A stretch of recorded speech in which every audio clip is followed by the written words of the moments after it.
The LS-H-1 4NPT-3K or 5K, hydraulic pressure sensor. The LS-H-1 4NPT-3K or 5K, commonly referred to as the hydraulic pressure sensor, is to be installed on the hydraulic systems of plastic injection molding machines, in order to provide injection pressure data, and back pressure data, to RJG's CoPilot system. When installed on the correct port, other hydraulic movements such as clamp, or core pull movements, should not be captured, as that input can skew the data received by the CoPilot.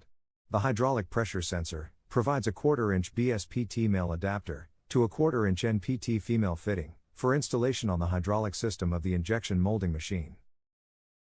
This hydraulic pressure sensor is commonly mounted to the injection cylinder of an injection molding machine or on a port of the hydraulic manifold.